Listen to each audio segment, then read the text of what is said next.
Assalamualaikum warahmatullahi wabarakatuh. Semoga kita semua dalam keadaan sehat dan selalu diberi kelancaran.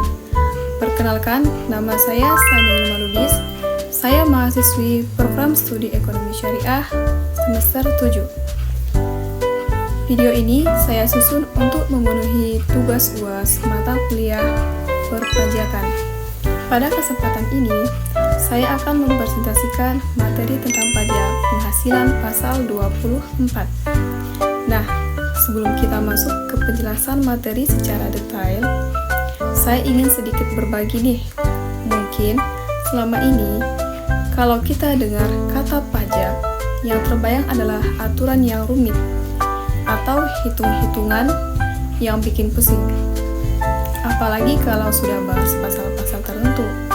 Tapi sebenarnya, materi yang akan saya bahas hari ini, yaitu PPh pasal 24, itu sangat dekat dengan kehidupan kita di zaman sekarang. Sekarang kan sudah zaman internet, banyak orang Indonesia yang punya penghasilan dari luar negeri. Misalnya, dari bisnis online atau investasi di sana. Nah, supaya penghasilan itu tidak dipotong pajak 2 kali, maksudnya sudah dipotong di luar negeri, lalu dipotong lagi di Indonesia. Pemerintah kita punya aturannya. Inilah yang mau saya jelaskan hari ini, bagaimana cara agar kita tidak rugi secara pajak saat punya penghasilan dari luar negeri. Jadi, buat teman-teman semua, yuk kita pelajari pelan-pelan supaya kita lebih paham bagaimana aturan main pajak internasional di Indonesia. Oke, mari kita mulai pembahasannya dari pengertian dasarnya dulu ya. Pajak merupakan kontribusi wajib yang harus dibayarkan oleh masyarakat kepada negara berdasarkan undang-undang dan bersifat memaksa, tanpa imbalan langsung. Pajak digunakan oleh pemerintah untuk membiayai berbagai pengeluaran negara seperti pembangunan infrastruktur, pelayanan publik, pendidikan, kesehatan, serta mendukung stabilitas dan pertumbuhan ekonomi nasional. Dalam sistem perpajakan Indonesia, pajak penghasilan PPh diatur dalam beberapa pasal yang masing-masing memiliki fungsi dan mekanisme pemungutan yang berbeda. Salah satu pasal yang berkaitan dengan aktivitas ekonomi lintas negara adalah pajak penghasilan pasal 24. PPh pasal 24 memiliki peran yang sangat penting dalam kegiatan ekonomi internasional, khususnya bagi wajib pajak dalam negeri yang memperoleh penghasilan dari luar negeri. Dalam praktiknya, penghasilan yang diperoleh dari luar negeri umumnya telah dikenakan pajak di negara sumber.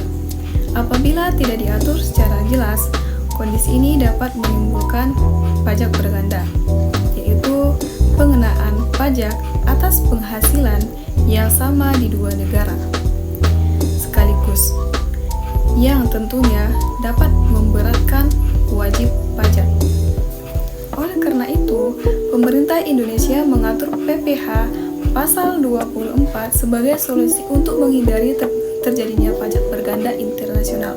Ketentuan ini memberikan kepastian hukum dan rasa keadilan bagi wajib pajak sekaligus tetap menjaga hak pemakaian negara. Pengertian PPh pasal 24. Pajak penghasilan pasal 24 adalah ketentuan yang memberikan hak kepada wajib pajak dalam negeri untuk mengkreditkan pajak yang telah dibayar atau dipotong di luar negeri atas penghasilan yang berasal dari luar negeri terhadap pajak penghasilan yang terutang di Indonesia dalam 1 tahun pajak. Dengan kata lain, pajak yang telah dibayarkan di luar negeri tidak hilang begitu saja, tetapi dapat diperhitungkan sebagai kredit pajak yang berfungsi sebagai pengurang pajak penghasilan terutang di Indonesia.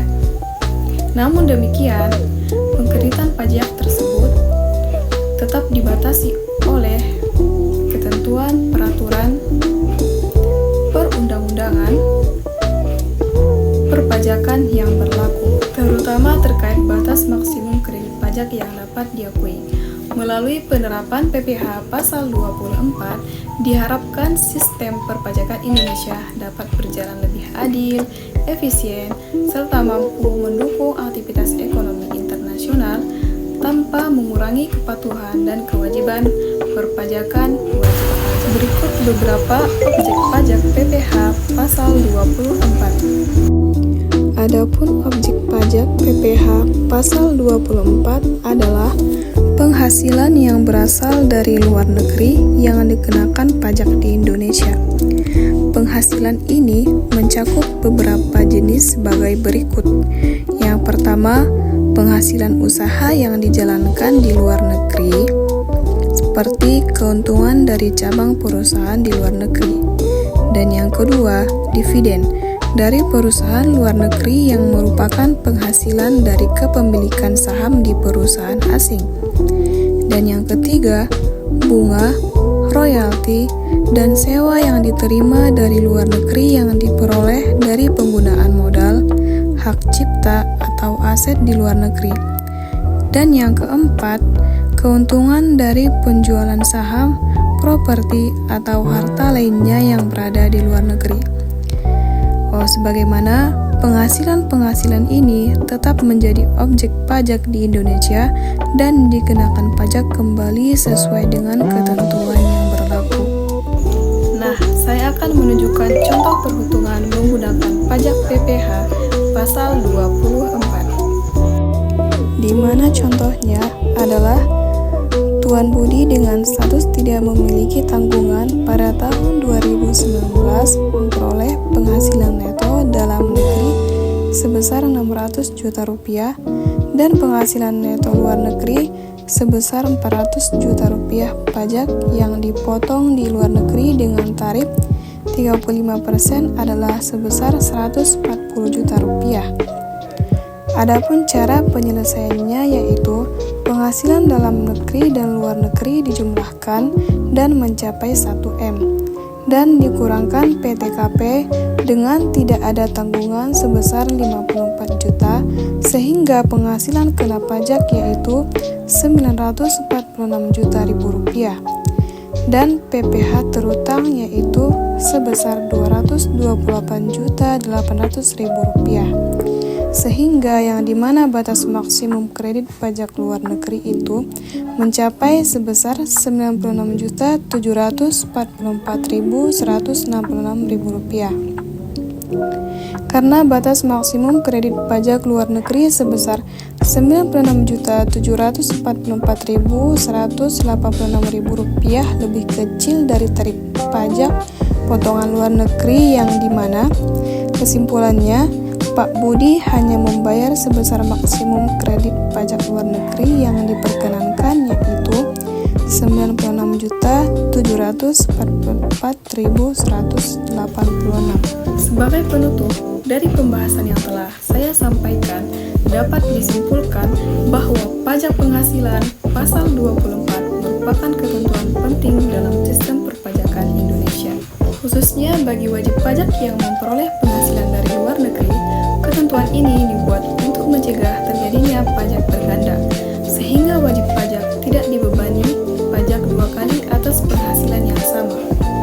Melalui PPh pasal 24, pajak yang telah dibayarkan di luar negeri dapat dikreditkan terhadap pajak terutang di Indonesia. Tentunya dengan tetap memperhatikan batas dan ketentuan yang berlaku. Hal ini menunjukkan bahwa sistem perpajakan Indonesia berusaha memberikan keadilan dan kepastian hukum bagi wajib pajak, sekaligus tetap menjaga hak pemajakan negara.